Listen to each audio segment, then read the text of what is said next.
Have you ever searched something like this?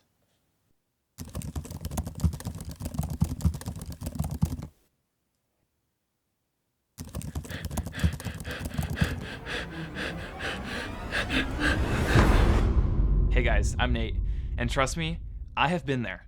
So in this video, I'm gonna be giving you 3 simple tips to make your lighting more cinematic.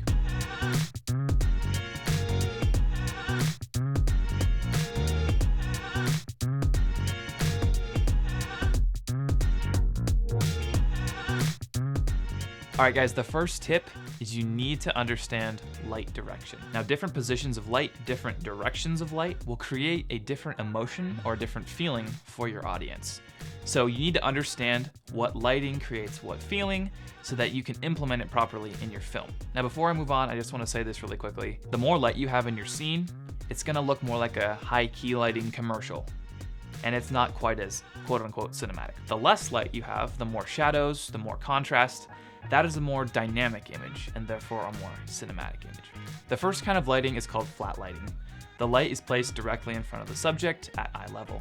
As you can see, there aren't very many shadows. It's not a very dynamic image. It's not very cinematic.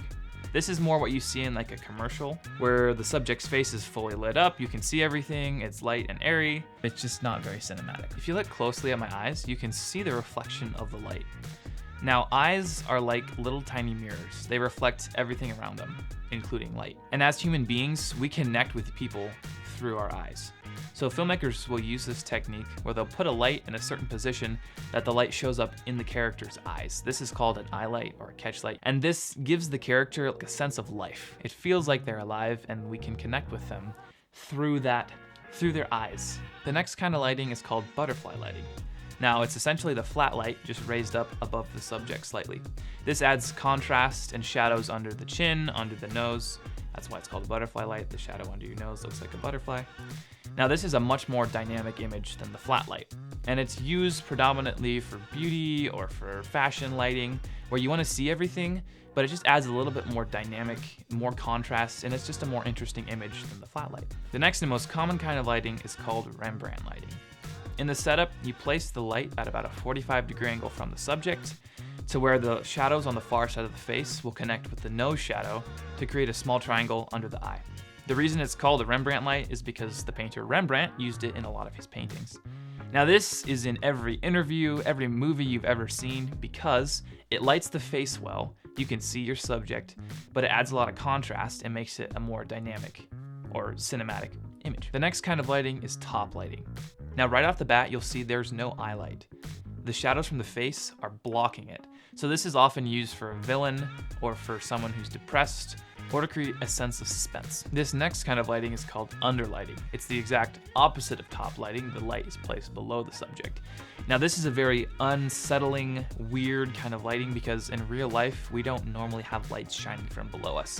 So it creates a sense of unease. The next kind of lighting is called side lighting. It's essentially the Rembrandt light just pulled to the complete side of the subject, so where half the face is completely covered in shadows. This is a super dramatic look and is often used in the action genre. Next, we have the edge light or the hair light.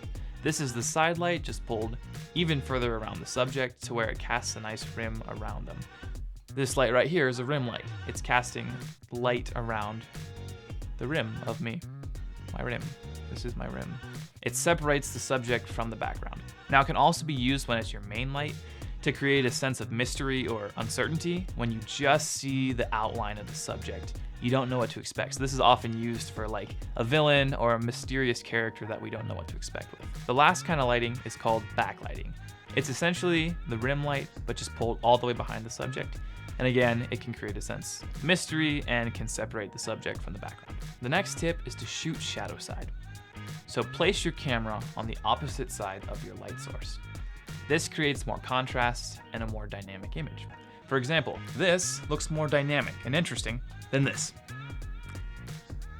Now, this isn't a hard and fast rule, but as a general principle, more contrast, more dynamic, more cinematic. The last tip is to motivate your lighting. What do I mean by that? Have something in your frame, whether that's a practical like a lamp or a window, that justifies your light.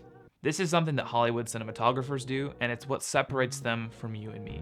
They are masters at making the light so believable, you don't even realize it's being lit. You get so immersed in the frame, and that's of course the goal. You want your audience to be immersed in the story, in the frame, that they don't realize it's being lit. So for example, in this shot of me, I'm sitting next to a window. If I place the light on the opposite side of the window, it's not gonna look believable. It just looks like it's being lit. Now, if I place it on the window side, it all of a sudden starts to be believable. It's justified. Now, motivated lighting doesn't equal realistic lighting.